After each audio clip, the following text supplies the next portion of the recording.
Today, Tim and Ray are going to be sharing their investment philosophies as well as their personal story leading to the formation of Trust Your Talent. I found that reaching financial independence, and it depends how you view it, depends how you look at what the number is, or your comfort level, your standard, let's just say. I felt like I had reached that at about 2012, and I was about 25 or so. And I kind of just, I had just gotten in a relationship, and I didn't want to go to work, and then I kind of realized, oh, I don't have to actually. And then it was like, okay, that's cool, that's interesting. And I decided to go to university and just to kind of find myself sort of thing again. I was just like, I'm going to go do something academic. And my dad was just like, well, there would be worse ways to waste your time. Right. And I was like, okay, fine. That's a very supportive dad. Exactly. Right. He's just like, at least you're not going and wasting your money because it's just a different mindset. But the thing that I found was that survival mode is very clear and easy what your objective is. It's like you don't have to find purpose finds you there, right? But the minute you hit financial independence, financial liberty, you don't have to go and work for somebody else. It's like now you have a different challenge of needing to figure out how to put yourself into something. Yes. And that's a whole other challenge. Yes. And I don't often like to ask that question because I don't know if I feel like that's not a resonating question. That's fine. I feel like that's a douchey problem. But Ask. But there's probably enough people that actually feel that way. So how do you, when you hit that goal, do you find that is more of a detrimental factor posing challenges to you elevating your standard or learning how to dream bigger? Or is it was it a true asset that allowed you to think? So how did you find that? Oh my goodness. Oh, such a big question again. Can I go on it first? You can start first. Yeah. I remember the day that I was like, okay, we reached financial freedom and I've learned what I learned through corporate, grateful and ready to move on. The first thing I looked at Tim and said, I want to go back to teaching kids how to swim. I loved teaching kids how to swim because Context. I was a lifeguard in Vancouver. I taught kids how to swim, how to be lifeguards, to save others. And it brought me so much joy to see them become more confident and know that when they left my class, they'd be an asset to society. And so when I told him that, he just looked at me and said, so what about our trips? You're going to be tied here to a pool. And so that's when he said, come with me and teach real estate investing instead. And so that's what we did. And still it aligned with my core purpose, which is to serve, to leave the world a better place than when I entered it. And I love teaching. I love it looking into a student's or mentee's eyes to see oh, it actually clicked now. I mean, you work with other investors and you're explaining and working with them. And finally, when it clicks, you're like, now we're going to have a relationship on the next level. Now we're going to talk to the next level. Now we're going to grow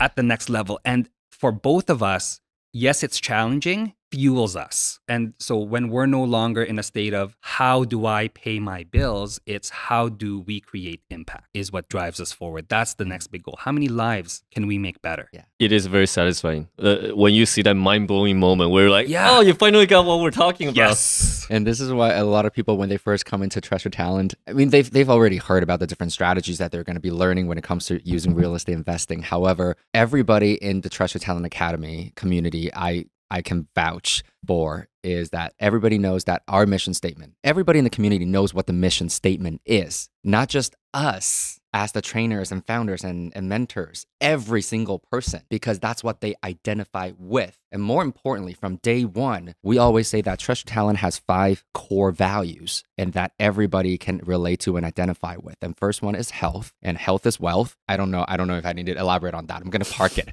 Health is wealth. So number 1 value is health. Number 2 value is sustainability. Again, for example, especially when it comes to what we call financial wellness, when it comes to money, we know we can work really, really hard for a couple of years, make a lot of money. However, is that sustainable? Is that at the cost of your health, at the cost of your relationship, at the cost of your mental health in every other way, or your future life, whatever it may be? So sustainability is actually a big one. That also translates into building real estate portfolios. Just because you can acquire something, can you make it last? And that's a core value for us. We're all about that long-lasting power, like Duracell or Energizer Bunny. Energizer Bunny. There we go. Yeah. Not plugging for them. We're not a sponsor. We don't have stocks in them. And so as a result, we have health, sustainability, and then we have joy. Do you get happiness? And do you get joy from doing what you get to do every single day? Like, we are so happy every single day with Trust Your Talent because every morning we wake up, we have a purpose. We know what we get to do. And not everybody gets to do what we get to do. And we're happy about it. And the 4th value is fulfillment. We feel like we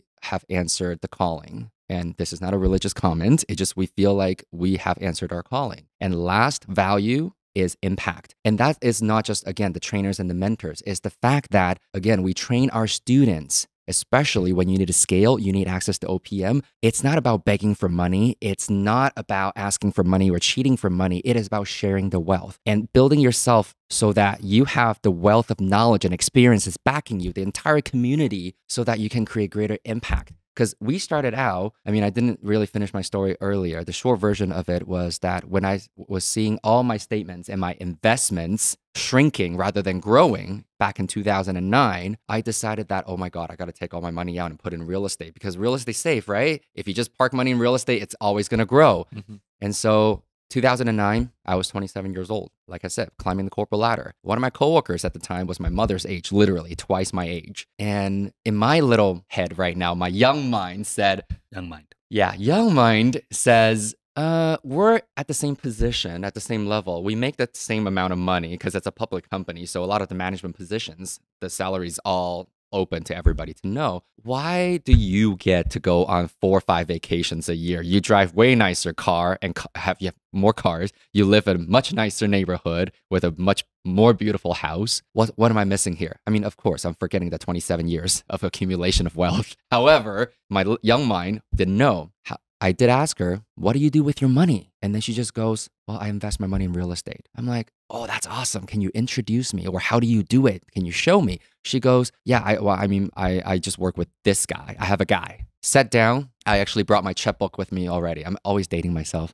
So I had my checkbook with me, and he came out with not even iPads at the time, right? It's just beautiful, beautiful printouts of this new commercial development projects that they're doing in Saskatchewan. And now we know it's a syndication. So long story short, I basically wrote a check of every last penny of our savings. So every last penny of our hard-earned dollars leading up to that point in our life, because immediately after I wrote the check, I called all my banks and cashed out everything that was going backwards. And that was it. I gave it to him. And then 2 months later, I thought we were getting a deed certificate, right? Our money's registered. It's now secured against the syndication project, and it's now on title. 2 months later, got a letter from from a law firm, and I thought, oh, this must be it. It came from a law firm. It looks legit. Turns out it's a civil lawsuit that the law firm had already been commissioned to start by the other investors that had lost all of their money. I was one of the last ones to know, because I was one of the last ones to join the project, one of the smallest investors. So I went to this meeting in a downtown building, because that's where the law firm was. I'm in the elevator at this point, and I'm going, do I need to go? Do I want to go? I can still turn around. No, I went. I decided to go. But then as the elevator keeps going up, I'm starting to hear like noises. If you've been to like a really noisy Asian market in Asia, like that's what it sounded like in an elevator. And of course, as the elevator rises, that noise gets louder and louder. And then I get out of the elevator. I'm like, of course, this is the floor that I'm on. And then I followed the sound, went into the boardroom. And I think that was, as what you were saying, a pivoting point. That was also a turning point in my life, because, I mean, he wasn't able to make it because he was still pulling. I just decided that I need to go do this to see how we can protect our money. I walked in there, and it was, oh my goodness, I was, again, 27 still. Most people in that room were in their 50s, 60s, 70s, if not 80s. And then you see people literally in a room probably around the same size as this right now, classroom style tables. And some people are just sitting there just waiting. Some people are just sitting there quiet, crying. And there are people that literally are shouting at the lawyers at the front of the room going, I'm going to swear, what the am I going to do with the rest of my life? That was my entire life's work. What am I going to do to pay rent? What am I going to, I get really emotional talking about this. What am I going to do for the rest of my life? For the longest time, after that incident, I could not walk into a Walmart. I know people joke about Walmart greeters. I could not walk into a Walmart for like 6 years after that. And because I saw this, and then I looked around the room again, I'm like, one of the youngest people in this room, if not the youngest. That scene, it burned in my mind. They're life-changing events. Completely. And sometimes I joke, 3 heart attacks. As an Asian, losing all my money turned me around.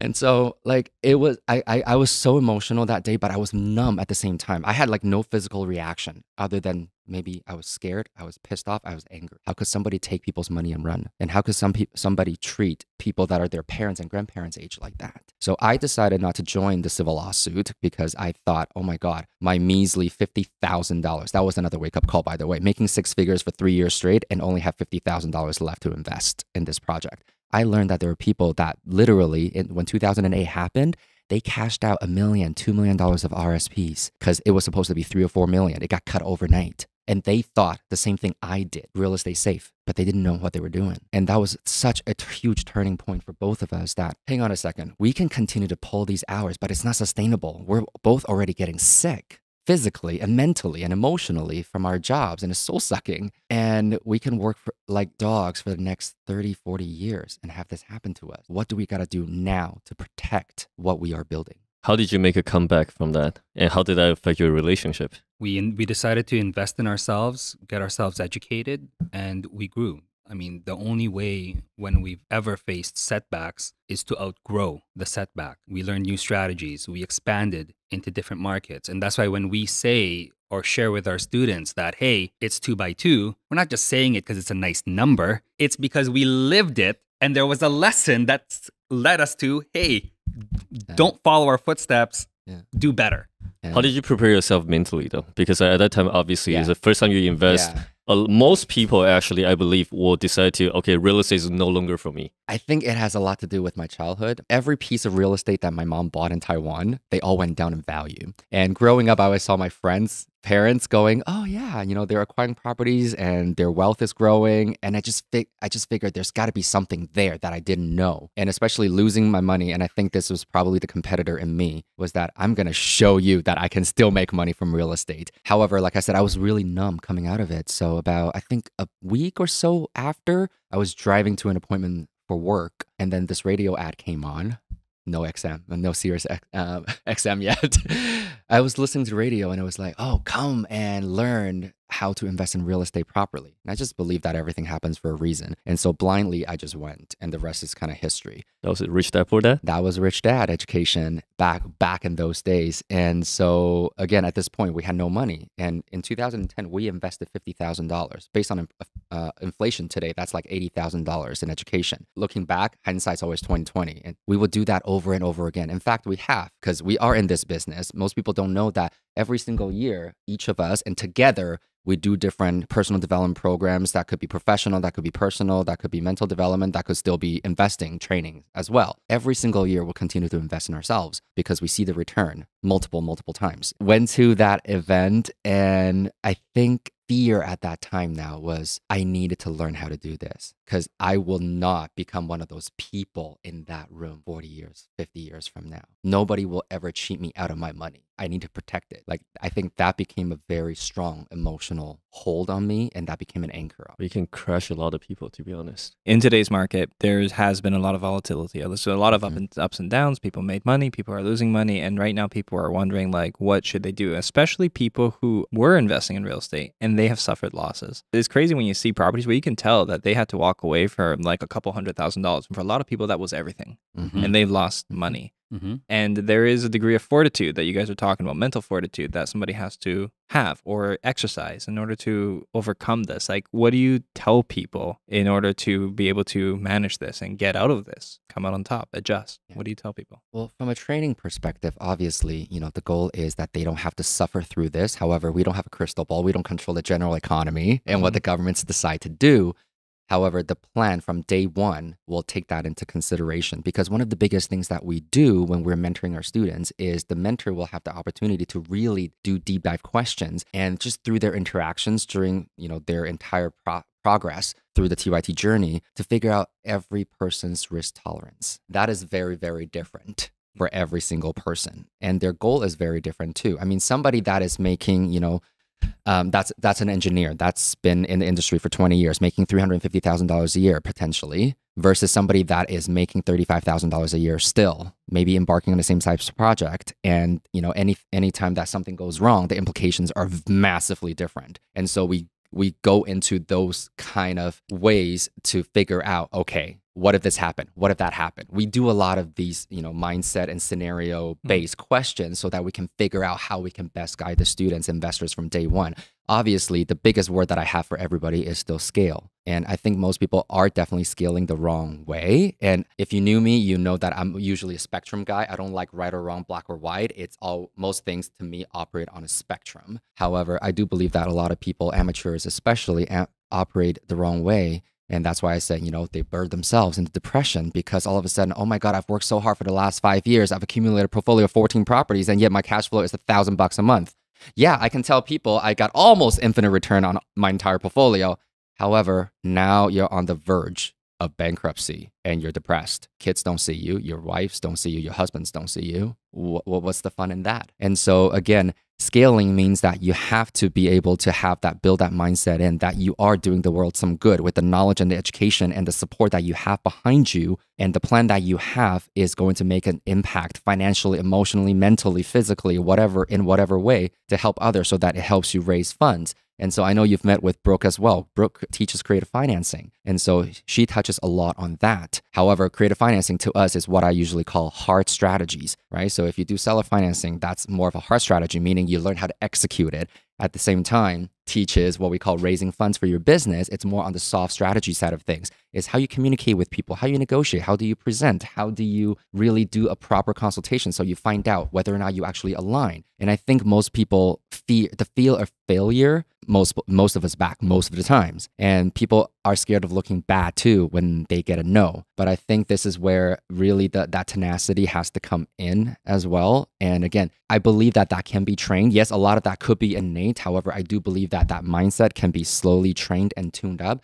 But then really, when people talk about the TYT community within, I'm going to say, I don't know the actual number. I'm going to guesstimate over 90% of the people, they do deals with each other within the community because they're trained the same way. We share same values, the mission statement everybody can relate to. And this is why we're growing it as a community. And some people have called us a movement rather than, a coaching program, because we're not here to build a coaching program. Go somewhere else if you're not in it for the long-term financial education. And so I think I've gone too far on a tangent at this point. No, but I love everything you just said because we also feel the same way, right? Like the Property Hustlers community, we started collaborating a lot with our students too. Yeah, right? Exactly. And it's literally because now we're attracting people who are like-minded and then people who now start having the same goal. So we're familiar with each other. Yeah. We know how we're going to respond or react when the time is tough. Yes. Right? Because when the time is good, everything's good. Yes. Right? Maybe the only problem is how do you split the profit? Yes. Yeah. So I totally agree with that. And so to wrap it up, really at this point, that long tangent, how do we buffer for people? How do we create that? We just shared that we lost over $12,000 a month in the last 12 months here, funny enough. And that's just our Canadian portfolio, not counting US, not counting the UK. However, we are still here. Life hasn't changed. The quality of our life has not changed. And it's not going to change because we have enough buffer now. And this is sometimes when people ask me that question, I'm like, some people will take it as an ego response, but to me, it's the true response. Because going back to the very beginning of how we started this conversation, we treat real estate investing like a business. And so when people are like, how many properties do you have now? Or how many properties have you, invested in or dealt with in your entire career? I know even a year ago, I was like talking to my accountant, can you give me a number? Can you give me a number? Our answer is actually, we did lose count after 100 doors. Who cares? Because it was never about the number of doors. It was about, okay, when this happens financially or globally or economically, can we sustain it? And here we are in 2023. I honestly don't even know. I think the last time we checked, last February, so over 13 months ago now, we were back to about just 400 something. Not a lot if you consider it globally and how many markets we're actually in. Yeah. However, we know our portfolio is performing. And the other analogy is when people are scared of scaling, I always ask them this question. You drive around town, look at Starbucks, look at Tim Hortons, look at Metro, look at Longo's, look at Canadian Tire. Do you think every single one of those places is actually profitable every single month or every single year? The real answer really is no. COVID lockdowns was a very telling period. Even Starbucks had to close, 600 stores globally. However, do you think Starbucks overall, for example, as a corporation, as a business, they're sustainable? And the other thing is, if that doesn't land, the other example that I usually use is people hear about Amazon, Facebook, Tesla, all these big, multi-trillion dollar companies based on valuation. If you're actually in that field, you understand the valuations of these companies, they can fluctuate in the billions of dollars on a daily basis. But do you think the founders, the CEOs, the GMs, whoever that's working for those companies, they're worried? No, because at the end of the day, as long as they are in that green buffer area where there's cash flow, they're okay. Because when we run any sort of numbers, it's best case scenario, worst case scenario, again, a spectrum and anywhere in between, right? If you want to talk about Armageddon, let's figure out what it looks like on your spreadsheet. Yeah, let's measure it. Exactly. And then so if really worst case scenario is not going to work for you, then that means maybe this market is not right for you. Maybe the strategy is not right for you. Maybe this property is not right for you. Then we adjust and we pivot. I can see why this is like a 2 to 5 year kind of thing. This is like not something that you can just tell somebody and, you know, they just get it. Because there aren't any simple answers. There's a spectrum and there's a lot of work to be done. It's kind of like going to the gym. When you start putting it into a system, like almost like a program or a course or a structure, you start to realize how many little things are actually going on in your own mind when you start to realize how you approach things, right? It ends up becoming very complicated. It's like it might sound simple when you just do it. Yeah. It's totally different when you have to structure it so that somebody else can do it, right? Addressing fear, being able to adjust your mindset. These are all things that are terribly challenging to teach. So I think the journey of having it on the 2.5 year to 5 year program, even when you look at mature investment opportunities, the 1 year, 2 year ones, those are not really like the ones that truly offer a lot of substance. I think are like 2.5, 3 plus to 5 year projects, right? Where people don't have those short term expectations. Yeah. Right. So I think it's similar in terms of something that can change your life. 1,000%. At the same time, though, again, it comes down to strategy because our baby strategy was lease options. So I was able to build a passive income very, very quickly, even as a managing partner. That's what we always go back to, the entire S&P process. Stop looking at properties. Actually, that's the funny thing because one of the first things that we learned in our one of the first introductory courses is quit looking at houses. And we're sitting in a course where we're going to teach you how to leverage real estate investing to build income, but stop looking at houses. And so that was a complete mindset shift right there in itself. And you know, going back to you saying, you know, 18 to 30 is really a lot of your listeners. I mean, last year alone, we had a few people in that age range declaring financial freedom. And I remember when they actually first started embarking on their journey with us in 2020, they were scared as shitless. They could not pull the trigger because they didn't really believe in themselves looking back. And they share that too with people. I think you guys did an amazing job creating a vulnerable environment for people to share that kind of story. Because I think one of the main things that stop people from growing is to be able to actually be honest with themselves and even share that pain point with other people. People do. We're very blessed. I think we've built a community that's very, I think it's very authentic, people that are in it. And we do want to support each other and want to see each other succeed because, again, we also build a mindset that what's a good deal for you now may not be a good deal for me and vice versa because we have different backgrounds and we have different resources, different access to funding, different risk tolerance. Exactly. One of the things we talk about sometimes is how people want to hear an opinion. And the thing is that because when we started doing real estate investing, and this might date us, I don't know how young you think we are, but I mean, but it's kind of like when I was doing it, it wasn't called the BRRRR method. It wasn't called BRRRR. It was called thinking. And it was just like, you know, just refinance your property when it's ready. And things weren't as academically systemized or branded or termed or coined as they are now. And people are just like, so what do you do? And it's like they expect you to refer to like a playbook, as in this is what you're going to do. But now I also know that people want to say things like, especially in the marketing side, this is why house flipping is the best. This is why BRRRR strategy is the best. And you can't call it BRRRR process because nobody searches that. People search BRRRR strategy, exactly. right? Yeah. So there's things to this. But ultimately, the spectrum part, I think, is important because when you actually really break it down and when you actually start teaching somebody, the spectrum is important because real estate really does operate in the gray. Even when it comes to, like, I know people who are a little more creative and they have like all these non-conforming single-family multi-unit properties, you know, multi-unit properties that are single-family homes. And they're messy, but hella profitable. Right, because they just jammed 4 units and they're nice and they're renting well. Kind of, what do you call that? What strategy is that? I don't know. Right? Slumlording, or something, right? You know, yeah, that's slumlord strategy, right? But you know, it's hard to coin, but people do it. But the point is that like everybody has that different threshold, that different stress tolerance. Yeah, right. It's the same thing when people are asking that question of like, what mortgage should you get, fixed rate or variable? Yeah, right. And it just depends. Does the fluctuations prevent you from sleeping at night? If so, maybe fixed. At least you can plan. Exactly. Right. And if your stress tolerance is like, hey, if I need to make more money, I have, a little more control over my income, Yes. variable maybe your play. No one size fits all. There's Yeah, no one size fits all. it That's what isn't. we keep saying. But people want to hear that one size. yes, people like do want that. They're like, give me the formula. Yes, there is a formula for Yeah. success because success leaves clues. As we all know, we've all heard of it and we've all followed certain people's footsteps. At the same time, this is why we dig deep into, okay, what if this, what if that, to figure out what's your risk tolerance like? Who are you at the core as a person? I know you got this great big goal. However, again, let's build the steps to get there. The people who ask, just give me the answer. If we gave them that answer that they wanted, what on earth would they do with it? Really is what's going through our minds. Like, do you know what to do with that answer? Like, you're going to run and buy houses based on one answer. In which many markets do you know how to fund to get that answer? And so typically when we hear that, it's people that are not in the state to build something long term.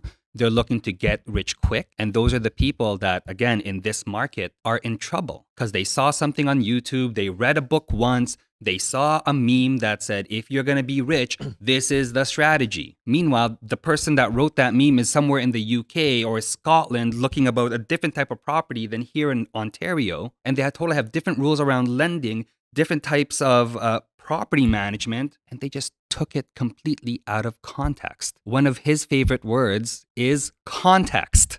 And in the world of real estate investing, it matters so much. We were talking about flips earlier as a way to generate wealth. And whenever I see, and this is me wasting time, turning my brain off, I'll see people post these fantastic, beautiful flips that are out of context in the neighborhoods they're in, forecasting rents that are 2, 3, 4, 500 than what the neighborhood demands. Yeah. They basically threw away $15,000 getting the quartz, counter and the fancy in-fashion gold brass pulls. And you know it. I'm sure the first time a new investor has come to you, they'll be like, hey, look at my beautiful property. It's my baby. It's my pride and joy. Yeah. I want this rent. However, as an experienced real estate investor, you'll look at the market and say, You over-renovated. you over-renovated. This is definitely a passion project. You idealize something. It reflects more you and your dream than the reality on the ground in the market. I love what you're saying because you are nailing it on the head. It's actually a problem that a lot of people face. And how do you actually teach this? Like one of the things, especially when it comes to the renovations, because everybody gets passionate about that. Oh, yeah. Everybody's just like, again, watches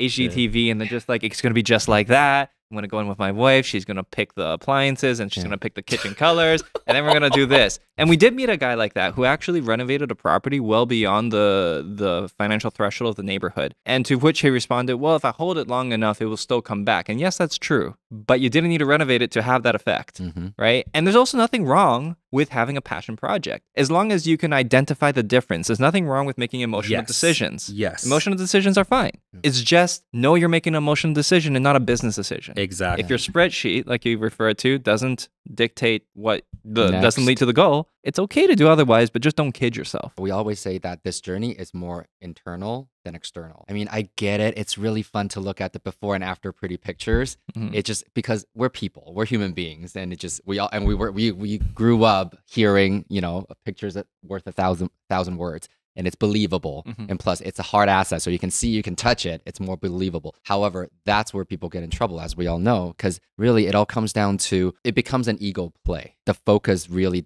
is shifted for most people once they choose real estate as their main vehicle to create income and wealth. Yeah. Is that it's difficult to really stay consistent and go, no, my goal is this dollar sign. That could sound shallow, but then it's actually deep. However, this is my goal because when I reach this is what my life's going to look like. And the people in my life, how they're going to benefit from my results and my work. Wow, look at this beautifully remodeled kitchen and look at the staging. And well, it was sold in 3 days over asking. No, it's not about any of that.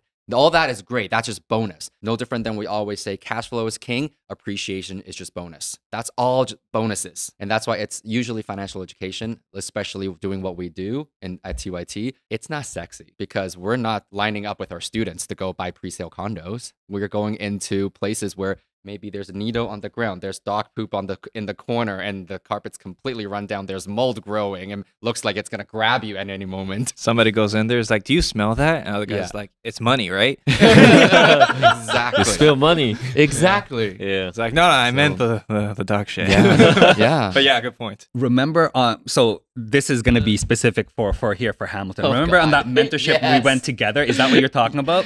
So That's one of them. that's one of them. But we're here. So We're here. yes, Yes, definitely. that one. So we were doing a mentorship here in Hamilton, and this our mentee found this great property. He's like, you know what? It's under asking. It's foreclosure. It's It was foreclosed. It was foreclosed. Yeah. I remember it was There below. was that sign on the door. Okay, and however, it was right off this beautiful main street, nice bricks, boutique shops. And we parked, we turned onto this row of 3 post-war houses, so tiny, and I feared for my life.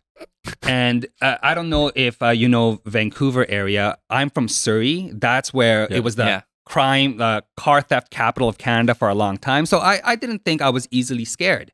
And walking up the steps of this property here in Hamilton, I had visions of the movie Seven. You know the movie Seven with Brad Pitt? Where they're in the basement and it's kind of scary. We open the door and the first thing is this giant hole in the floor. And at the bottom of the hole, it's kind of shady. However, there was a beer tower and different colored clothes. It was the scariest thing on earth. Plus there were needles. Plus there was a gun. And I was afraid the gun owner would come back at any point. Cigarette butts. Cigarette butts. Everywhere. Oh, that's joints. Yeah, that's par for the course for a rental. Not the gun though. Or the beer tower. That's extra. Yeah. However, as an educated investor, all I could think about is 3 houses side by side right beside this beautiful street. That's under asking. Going back to mindset, and a lot of newer investors, and doesn't matter if it's your target age group of 18 to 30 or they're 50 to 65, they're stuck on, it's scary, it has guns, there's a hole in the floor, this is not going to make money. Whereas if they take the numbers approach, the market research approach, they can see that this is an anomaly in an improving neighborhood. Yeah. 3 houses side by side can be redeveloped, fixed. 3 houses side by side can be turned into a multifamily, can be upgraded, can have more suites added. I mean, I don't know if it could fit 4, maybe 2 in 1. Given the size of these houses. Yeah. And then they can cash flow. Yeah, by the way, this is really important because the students who sometimes have trouble executing any of the strategies because they are unable to see things from the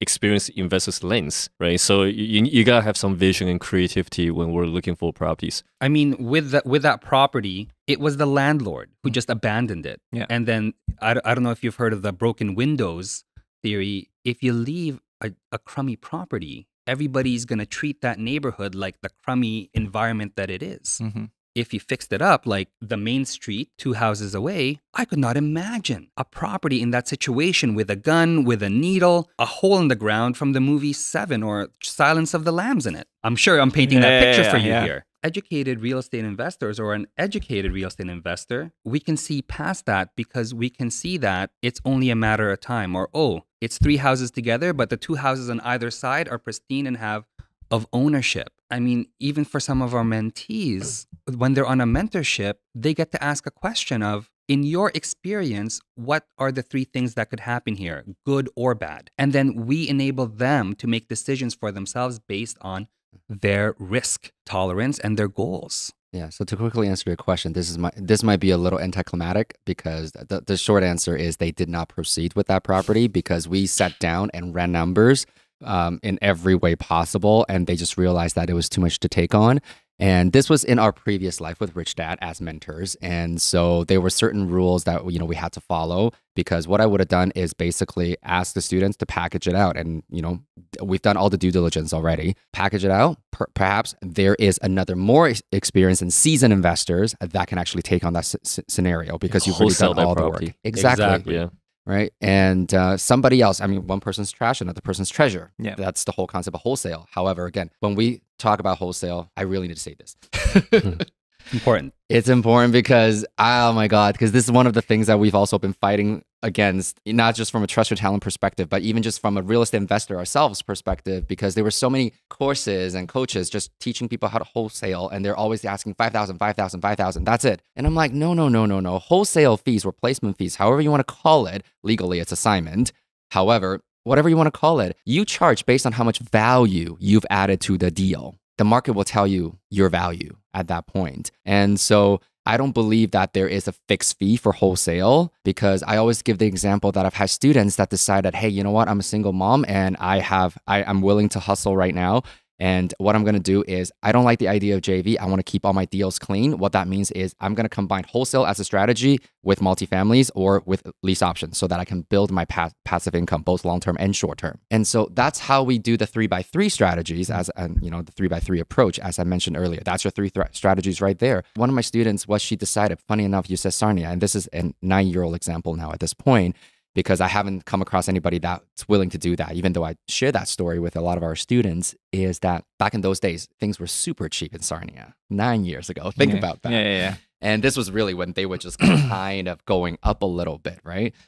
And so this particular student, she was so smart. She's like, you know what? Like, I actually... She was very outgoing, very friendly, and one of her jobs is a waitress. And so she was working in restaurants. She talks to a lot of people every single day, and she talks to a lot of seniors because they come in for breakfast and for coffee, and they sit there for hours and they just chat. And then turns out a lot of them have properties, and they've had properties for a long time, and now they're getting older. They want to offload. And so she started to basically find multifamily deals, anything from a fourplex to somebody that's got a portfolio of 60, 70 doors, and she's always negotiating based on... She will talk these guys and educate them on the benefits of VTB, seller financing, and vendor take back. At that age, from a tax standpoint, because I showed her how to do that, she made a business model for herself. I will only take on deals and wholesale deals that I can ask for at least 90% seller financing, if not more. And as a result, she was assigning these deals like hotcakes. 9 years ago, she was charging 20 grand a deal that she finds. Very impressive. Just think about that. Yeah. How often would she find a deal? She was finding deals left, right, and center. Like every week, I was on the phone with her, going through it, making sure the numbers are legit, and then helping her assign them out. There is opportunity. And you know what? That's the thing. I think she also had a very good understanding of the end user, the end buyer, who she's wholesaling to, right? Absolutely. Because even when I think about this, I think for a lot of us who have done a lot of the same stuff, right? You understand how, like, some of the principles that you follow in terms of how to successfully wholesale, let's just say. And the whole creating value is, people don't understand how to create value when they don't understand who they're selling to, right? And I remember this one guy, he was asking me about how to frame his wholesale deal, and I was looking at it, and he had a standard 20% down on like a property that was about like under 500,000, and I'm like, the way you should be packaging it is really to illustrate the 5% down, because on those properties, if you target that specific person, a lot of people don't know that they can do 5% down, and then you're really casting opportunity to those people. So she had a very clear idea. At the same time, though, she was also part of a bigger network as well. So she had access to other investors in training or investors already. So she was very clear. And again, the other thing of wholesaling is that I don't actually teach them to just go and look for property. It's about building an investor's database. Oh, and that's the first step. Yeah. And I always I joke, and I'm like, you know what? I enjoy shopping. I like going property shopping. At the same time, though, I actually enjoy being a personal shopper. And I build that into that whole wholesale and assignment process. And so once, let's say, we had a conversation and I get your criteria in terms of what you're looking for. And, if I check off all the boxes, what you're willing to pay for, I'm on it. Yeah. That's it. Because I'm making that finder's fee by all definitions. Again, that wholesale thing is just, it's been a thing that I've been wanting to address for years and years through different channels. Personal question. Have you guys always been this such a good storyteller, or this is a skill set that you guys picked up building a business? I think for kids, they call that talking too much. Talking too much? No, because the moment, I see that when you guys were talking about a story, right? Like, it's very easy for us to see it. I think maybe it's our personality type. Maybe. And we're just chatty. Yeah. Tim's now That's thinking, awesome. I didn't know I was good at telling stories. We're open. I know I'm not shy. Yeah. However, again, yeah, maybe, I mean, yeah, over the years, maybe we did hone in the skills a little bit better. At the same time, I mean, all of our stories are genuine and we've experienced them, we've lived them. Yeah. And that's why they're just life experiences that we're sharing. So, Because you have all these stories, and if anybody does want to get in touch with you, Yeah. how do they go about getting in touch with you? Yeah. What's the best way? yeah, very straightforward. They can check us out at treasuretalent.ca, or they can come onto Instagram, look for us on Facebook, just look for Treasure Talent Academy. Yeah.